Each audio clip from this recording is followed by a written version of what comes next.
अस्सलामु अलैकुम वरहमतुल्लाहि वबरकातुह। आज मैं आपके सामने मोहम्मद रफ़ी सौदा का मरसिया दर मनक़बत हज़रत अली उसकी तशरीह लेकर आपके सामने हाज़िर हुआ हूँ। ये कसीदा जो है JIC के सलेबस में भी शामिल है। उम्मीद करता हूँ कि ये आपके लिए फ़ायदेमंद होगा। तो हम शुरू करते हैं। उठ गया बहमनो दे का चमनिस्ता से अमल, तेग़े उर्दी ने किया मुल्के ख़िज़ा मुस्तासल। तो इसमें कुछ मुश्किल अल्फाज हैं, पहले आप उनको समझ लें। बहमनो दे और है तेग़े उर्दी और मुस्तासल। बहमन कहते हैं असल में ईरानी महीना जो फ़ारसी का महीना होता है उसके 11वें महीने को बहमन कहते हैं और दे कहते हैं 10वें महीने को। तो ये बहमन और दे जो होता है 11वां और 10वां महीना,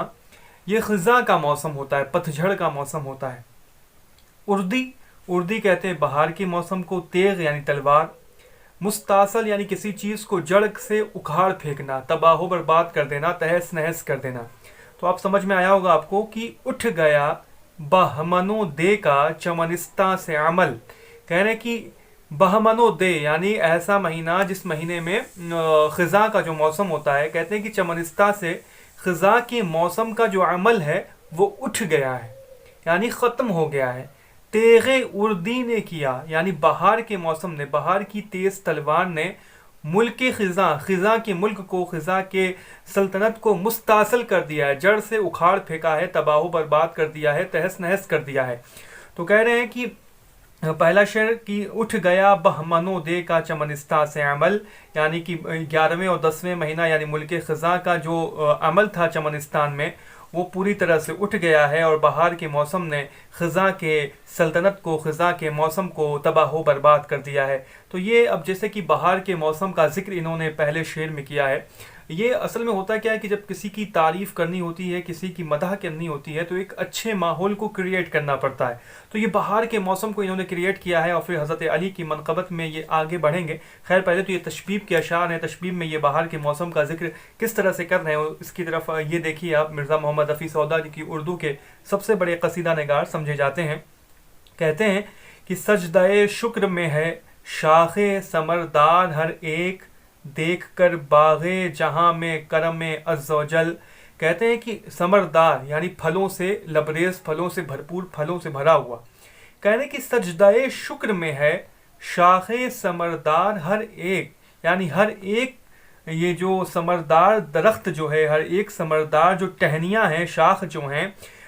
फलों से भरपूर टहनियाँ जो हैं, वो सजदाए शुक्र में हैं, अल्लाह के सामने सजदा कर रही हैं। यहाँ पे हुस्न तालील बयान की गई है, एक अच्छी वजह बयान की गई है। होता क्या है कि जब किसी टहनी में बहुत ज़्यादा फल हो तो वो खुद ब खुद झुक जाता है। तो यहाँ पे क्या कहा जा रहा है कि ये अल्लाह के सामने सजदा ज़ेर हैं, सजदा रेज़ की हैं, या अल्लाह के सामने सजदा कर रही हैं। जो किस चीज़ को देख के? देख कर बाग़े जहाँ में करम अज़्ज़ वजल, कि अल्लाह रब्बुल आलमीन के करम को अपने इस दुनिया के बाग में देख कर ये अपने पेशानी को अल्लाह के सामने ये झुका रही हैं। ये अज़्ज़ वजल यानी अल्लाह रब्बुल आलमीन इज़्ज़त व जलाल वाले, यानी अल्लाह रब्बुल आलमीन के करम को दुनिया में अल्लाह रब्बुल आलमीन के करम को दुनिया के बाग में देखकर ये जो समरदार दरख्त हैं ये अपनी पेशानी को अल्लाह के सामने सजदा में रख रही हैं, सजदा शुक्र कर रही हैं। होता क्या है कि जो समरदार दरख्त होता है वो टहनियाँ खुद ब खुद झुक जाती हैं। फिर अगले शेर में कहते हैं कि क़ुव्वते नामिया लेती है नबातात का अर्ज़, डाल से पात तलक, फूल से लेकर ताफल। क़ुव्वते नामिया यानी ग्रोइंग पावर, ग्रोथ पावर जो होती है, बढ़ने की जो क़ुव्वत है, नशोनुमा करने की जो ताकत है। नबातात यानी पेड़ पौधे, अर्ज़ यानी चौड़ाई। कहते हैं कि क़ुव्वते नामिया लेती है नबातात का अर्ज़। नबातात यानी जो नबातात हैं, पेड़ पौधे हैं, ये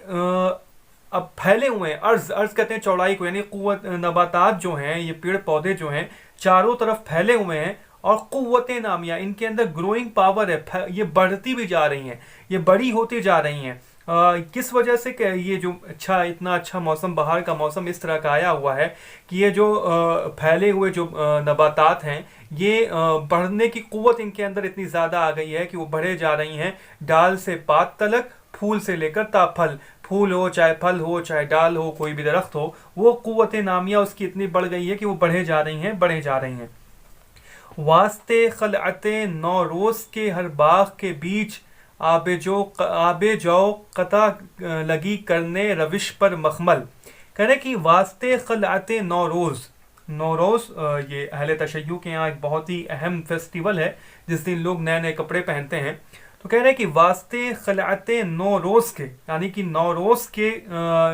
के दिन चूंकि नया नया कपड़ा पहनते हैं इंसान, तो कह रहे हैं कि हर बाग के बीच, यानी कि ये जो बाग है ये नौरोज़ के लिए, नौरोज़ के कपड़ों के लिए, नौरोज़ के पोशाक लिबास के लिए जो है, हर बाग के बीच में आबे जो है, जो नहरें जो हैं, ये कता करने लगी हैं, ये काट छाट करने लगी हैं। ये जो आबे जो हैं, कहाँ पे? रविश पर कता करने लगी हैं, हर बाग के बीच में, हर बाग के दरमियान में ये जो है नहरें जो हैं काट छाट कर रही हैं, नक्शो निगारी कर रही हैं। और रविश पर मखमल, रविश कहते हैं उस रास्ते को जो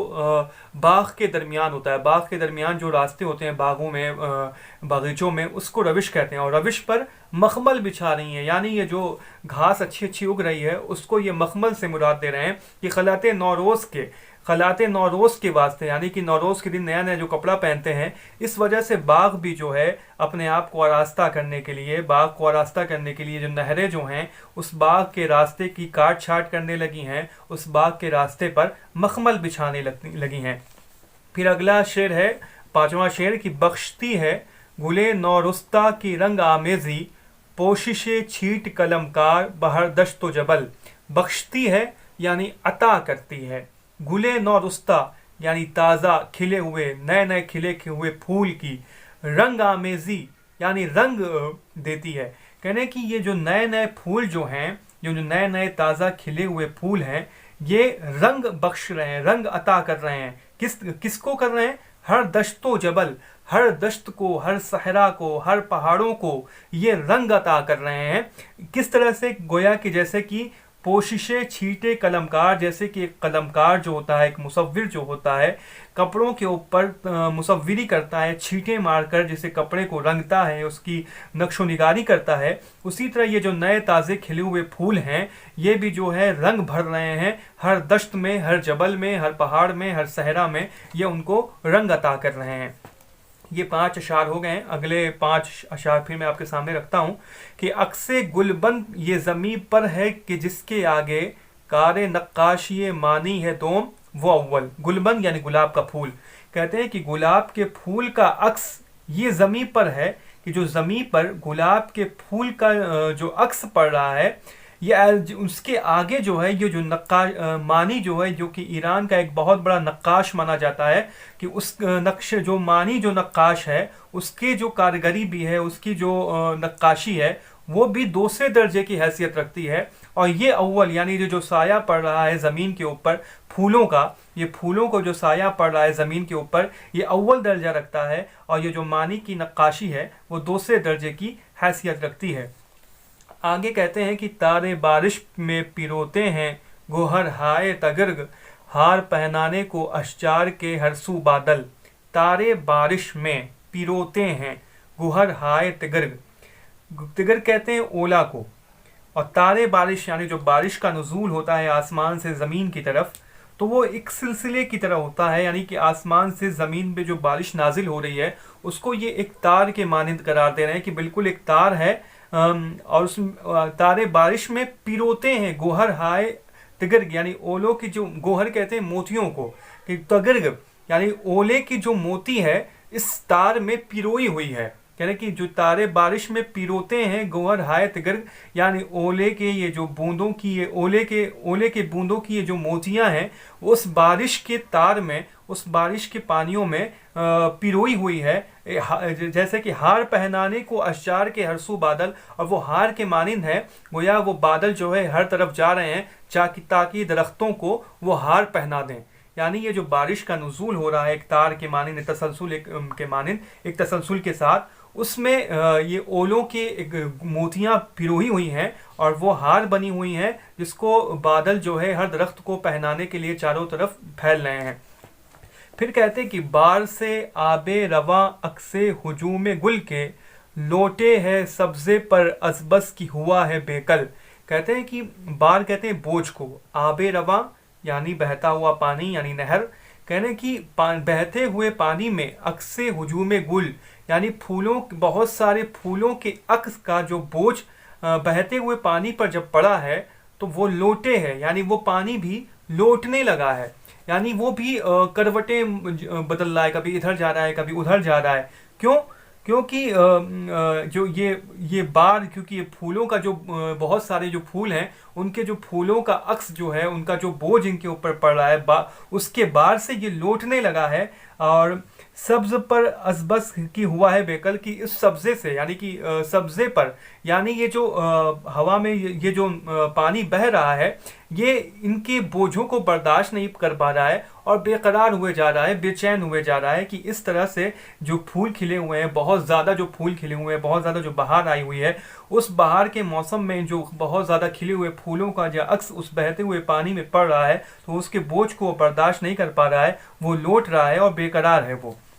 कहते हैं कि शाख में गुल की नज़ाकत ये बहम पहुंची है, शमा सा गर्मीए नज़ारा से जाती है पिघल। कि शाख में यानी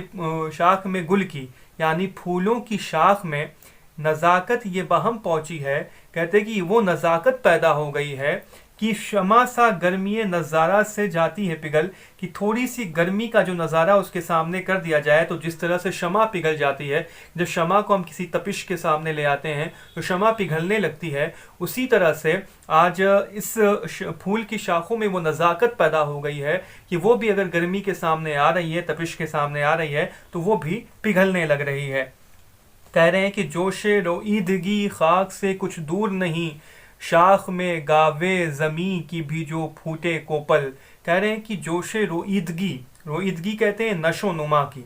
यानी कि जो ताजगी इसके अंदर पैदा हो गई है, जो नशो नुमा का जो मिट्टी के अंदर जो जोश पैदा हुआ है, जोशे रोईदगी खाक से कुछ दूर नहीं, यानी जो मिट्टी के अंदर जो रोईदगी का जोश पैदा हो गया है, जो नशो नुमा करने का जोश पैदा हो गया है, तो कहने की कुछ दूर नहीं, यानी कोई बाइद नहीं है कि शाख में गावे ज़मी के भी जो फूटे कोपल। गावे असल में कहते हैं गाय को या बैल को, और जो गावे ज़मीन यानी जो कदीम ख्याल है कि ये जो ज़मीन जो है एक बैल के सिंग के ऊपर रखी हुई है, और जब ये बैल थक जाती है तो अपने उस ज़मीन को दूसरे सिंग पर रखती है, जब ये दूसरे ज़मीन सिंग पर रखती है तो ज़मीन में हरकत पैदा होती है। तो एक कदीम ख्याल है, तो उसी की तरफ ये इशारा है कि शाख में गावे ज़मीन, ज़मीन की जो ज़मीन जो उस गाय के जो सिंग के ऊपर जो ज़मीन रखी हुई है उसकी शाख से भी जो है कूपल फूट उठे, उस सिंग से भी, उस ज़मीन के गावे ज़मीन यानी कि उसकी सिंग में जो शाख है उसमें भी फूटे कूपल फूट उठे। कह रहे हैं कि दमे ईसा से फज़ू फैज़ हुआ है यहाँ तक कि दीन में किस्म जमादात से शायद हो खलल। कहते हैं कि हज़रत ईसा अलैहिस्सलाम का जो दम था उससे भी ज़्यादा बढ़कर हवा में ये फैज़ आ गया है कि दमे ईसा से फज़ू यानी कहते हैं कि उससे भी ज़्यादा, यानी दमे ईसा यानी हज़रत ईसा अलैहिस्सलाम का जो दम, जो कि हम जानते हैं कि अल्लाह रब्बुल आलमीन ने उनको वो मुआजिज़ा अता किया था कि वो किसी कोड़ी के ऊपर दम करते थे तो उसकी बीमारी दूर हो जाती थी, अल्लाह के हुक्म से मुर्दों को ज़िंदा करते थे। तो कह रहे हैं कि उससे भी ज़्यादा हवा में ये फैज़ पैदा हो गया है, ये फैज़ आ गया है कि दीन में किस्म जमादात, जमादात की जो किस्में हैं, यानी जो जमादात किस चीज़ को कहते हैं, वो जो चीज़ जमी हुई हो, जो बढ़ती नहीं है, जिनके अंदर हरकत नहीं होती, जिनके अंदर आवाज़ नहीं होती, जिनके अंदर नशो नुमा नहीं होती, जो गैर जानदार चीज़ें होती हैं। तो कहने कि जमादात की किस्में, दीन में किस्में जमादात। तो जमादात की दीन क्या होता है? उनका दीन ये है कि वो जमी हो, मुंजमिद हो, उनमें हरकत ना हो। वो कहने कि लेकिन इसमें भी शायद हो खलल। कहने कि हवा में ये फैज़ पैदा हो गया है कि हज़रत ईसा अलैहिस्सलाम के दम से भी ज़्यादा हवा में ये फैज़ पैदा हो गया है कि जो जमादात की जो किस्में हैं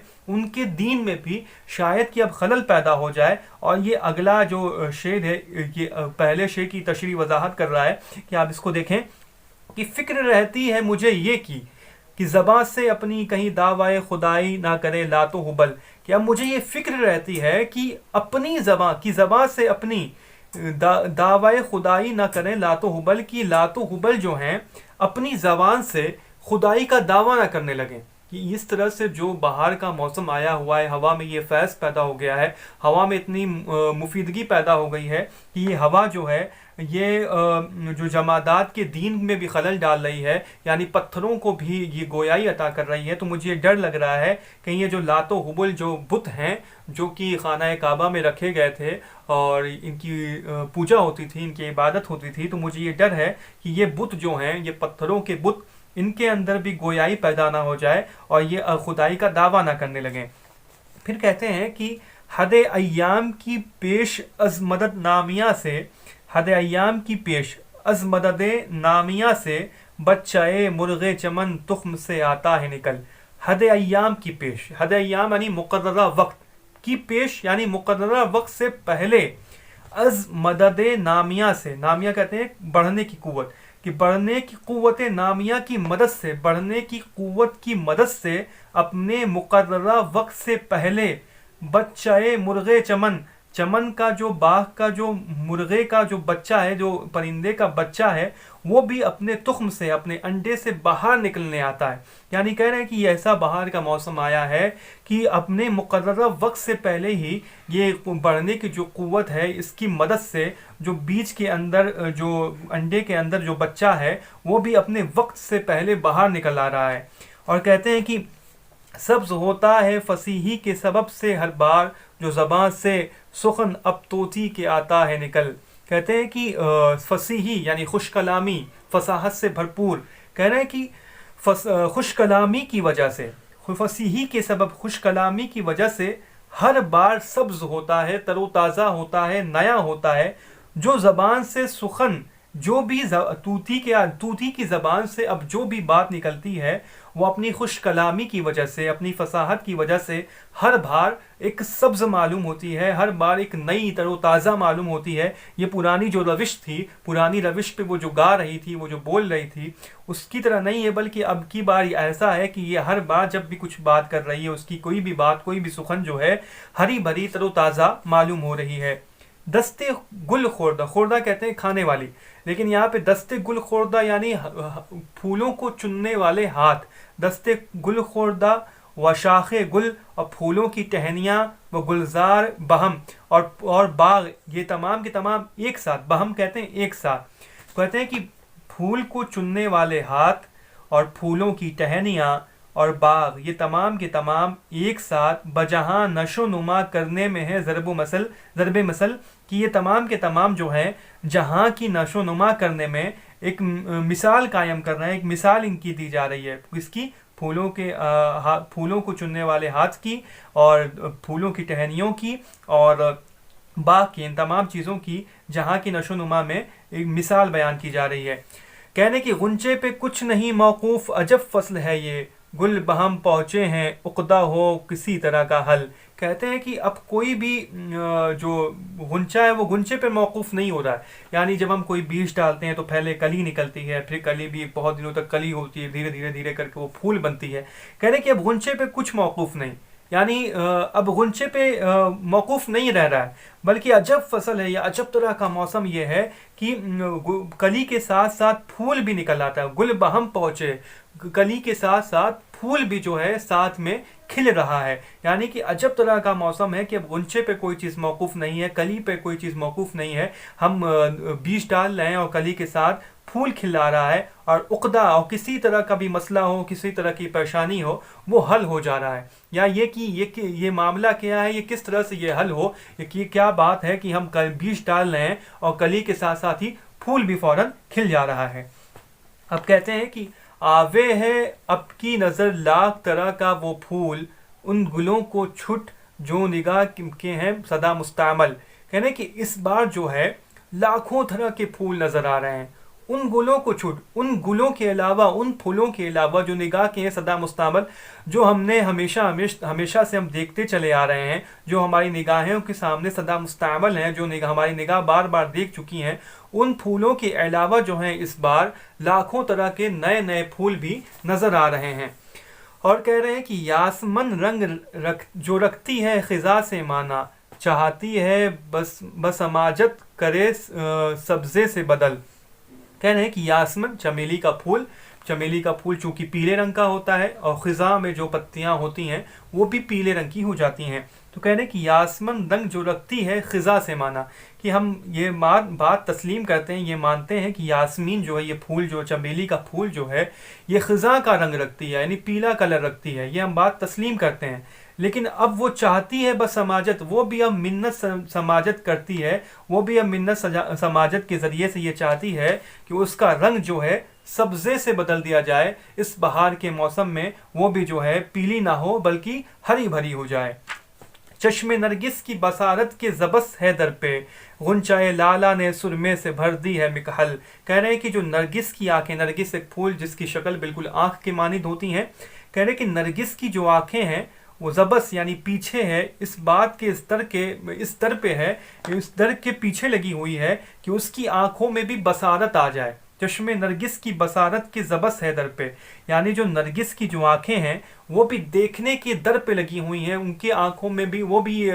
चाह रही हैं कि वो भी इस बात के पीछे लगी हुई हैं कि उनकी आंखों में भी बीनाई आ जाए। गुंचाए लाला ने सुरमे से भरी है मिकहल, और लाला एक तरह का फूल होता है, उस लाले की कली ने भी अपने सुरमेदानी में सुरमे से भर दी है। अपनी सुरमेदानी जो है लाला के गुंचे ने, लाला की कली ने, जो फूल होता है एक लाला आप देखे होंगे, तो उस फूल के अंदर एक लाल कलर का फूल होता है, उसके दरमियान में एक स्याह रंग का नुक्ता भी होता है, एक स्याह रंग का नुक्ता भी होता है। तो उसी की तरफ ये इशारा है कि अपनी मिकहल को, अपनी सुरमेदानी को उसने सुरमे से भर दिया है। और कहते हैं कि इस कदर महवे तमाशा है कि नरगिस की तरह चश्मे सैयार गुलिस्ता में छपकती नहीं पल। सैयार कहते हैं सैलानी को, चल घूमने फिरने वाले, जो टहलने वाले होते हैं। कह रहे हैं कि इस कदर महवे तमाशा है कि नरगिस की तरह, और इस कदर जो खूबसूरत मंजर बना हुआ है, इस तरह का तमाशा, इस तरह का हैरान कुन मंजर है कि नरगिस की तरह चश्मे सैयारे गुलिस्ता में। कह रहे हैं कि जो सैयार की जो आंखें हैं, जो सैलानी की जो आंखें हैं, वो भी बिल्कुल नरगिस की तरह हो गई है गुलिस्ता में, इस बाग में आकर उस सैलानी की जो आंखें हैं बिल्कुल नरगिस की तरह हो गई हैं, जो अपने पलकों को एक पल के लिए भी नहीं झपकती हैं। कह रहे हैं कि इस तरह का खूबसूरत मंजर चारों तरफ फैला हुआ है कि जिस तरह से नरगिस अपने पलकों को एक पल के लिए भी नहीं झपकती है, तो इस तमाशे को देखने के लिए जो सैलानी आए हुए हैं, उन सैलानियों ने भी इस गुलिस्तान में अपने पलकें जो हैं एक पल के लिए भी नहीं झपकी हैं। अगला शेर देखते हैं कि आबे जौ गिरदे चमन लम्आए खुर्शीद से है, खत्ते गुलजार के सफ़े पे तलाई जदवल। कहते हैं कि आबे जौ यानी नहर, गिरदे चमन के गिरदो नवा में जो नहरें हैं वो सूरज की किरण से, लम्हा कहते हैं किरण को, लम्हाए खुर्शीद सूरज की किरण से इस तरह मालूम हो रही है जैसे कि खत्ते गुलजार के सफ़े पे तलाई जदवल, कि जैसे कि गुलजार के तहरीर करने मकतूब की सफ़े पे, यानी गुलजार के सफ़े पर गोया की सुनहरी कलर की नक्शो निगारी कर दी गई हो। कहने कि नहरों के जो इर्द गिर्द, जो चमन के जो इर्द गिर्द जो नहरें हैं, उसमें जो खुर्शीद की किरणें पड़ रही हैं, सूरज की जो किरणें पड़ रही हैं, तो ऐसा मालूम हो रहा है कि गुलजार के सफ़े पर सुनहरे रंग की गोया की नक्शो निगारी कर दी गई हो। और कहते हैं कि सायाए बर्ग है इस लुत्फ से हर एक गुल पर, कि सागरे लाल में जूं कीजिए ज़मरुद को हल। कह रहे हैं कि सायाए बर्ग है, यानी बर्ग का साया जो है इस लुत्फ से हर एक फूल पर पड़ रहा है, इस मज़े से हर एक फूल पर हर पत्तियों का साया पड़ रहा है। तो ऐसा मालूम हो रहा है कि जैसे कि सागरे लाल में, यानी लाल एक पत्थर होता है लाल कलर का, कि लाल कलर के पत्थर के प्याले में जैसे कि ज़मुर्रत की आमेज़िश कर दी गई हो, हरे पत्थर की आमेज़िश कर दी गई हो, उसमें उसका संगम कर दिया गया हो। तो ऐसा मालूम हो रहा है कि जो ये पत्तियों पर हर फूल पर, हर लाल फूल पर जो हरी पत्तियों के साए पड़ रहे हैं, तो ऐसा मालूम हो रहा है कि लाल के सागर में, यानी लाल कलर के पत्थर के प्याले में गोया की ज़मुर्रत की आमेज़िश कर दी गई है। संग ने रुतबाए आईना किया है पैदा, तेगे कुहसार हुई बस के हवा से सैकल। कह रहे हैं कि संग, और ये जो संग ने रुतबा आईना किया है पैदा, यानी पत्थरों में भी आईने का रुतबा पैदा हो गया है, यानी वो भी एकदम साफ शफाफ हो चुके हैं। पत्थर चूंकि खुदरीले होते हैं लेकिन वो भी बिल्कुल साफ हैं, बिल्कुल भी खुदरीले नहीं हैं, बिल्कुल आईने के मानिंद हो गए हैं। और तेगे कुहसार हुई बस के हवा से सैकल, और जो पहाड़ की चोटियाँ जो हैं वो भी हवा से ऐसा मालूम होता है कि गोया उनको पालिश दे दिया गया हो। तेग तेग कहते हैं तलवार को, और तेगे कोहसार यानी पहाड़ की चोटी, यानी तेग को हम जब पालिश करते हैं उसकी धारी बनाने के लिए उसको सैकल करते हैं तो वो भी बिल्कुल तेज तर्राक हो जाती है। उसी तरह से कहा जा रहा है कि पहाड़ की चोटी को हवा से सैकल किया गया है, गोया कि हवा से उसकी पॉलिश की गई है, उसको चमका दिया गया है, जिसकी वजह से उसके अंदर आईने का रुतबा पैदा हो गया है, बिल्कुल साफ शफाफ हो गई है।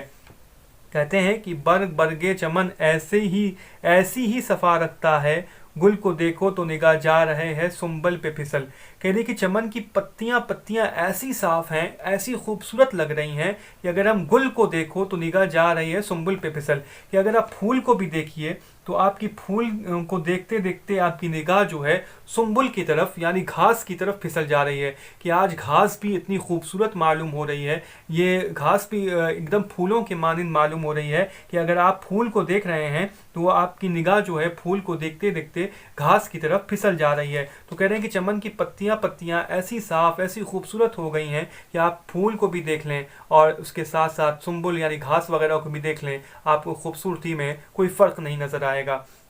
कहते हैं कि लड़खड़ाती हुई फिरती है ख़याबां में नसीम, पाँव रखती है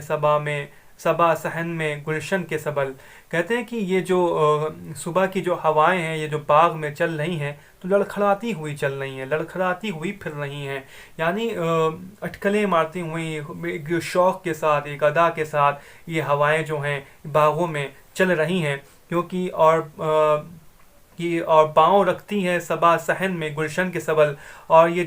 तो सुबह की हवा के बारे में बात हुई, ये सुबह की जो हवा है ये बागों में सबल सबल कर लड़खड़ाती हुई चल रही है, और ये जो सबा है ये सबा जो हवा है ये भी जब गुलशन के सहन में अपने पाँव को रखती है संभल संभल के रखती है, क्योंकि गुलशन में आगे इसकी वजाहत खुद बयान हो रही है। अगला शेर भी हम कर लेते हैं, बस एक शेर और करते हैं फिर बाकी के अशार बाद में हम करेंगे। कि इतनी है कसरत लग़ज़िश बज़मी हर बाग, जो समर शाख से उतरा सो गिरा सर के बल। कह रहे हैं कि इतनी कसरत लग़ज़िश यानी इतनी फिसलने की इतने ज़्यादा फिसलन पैदा हो गई है। कसरत लग़ज़िश यानी बहुत ज़्यादा फिसलना, यानी कि उस बज़मीन हर बाग की ज़मीन में इतनी ज़्यादा फिसलन पैदा हो गई है कि जो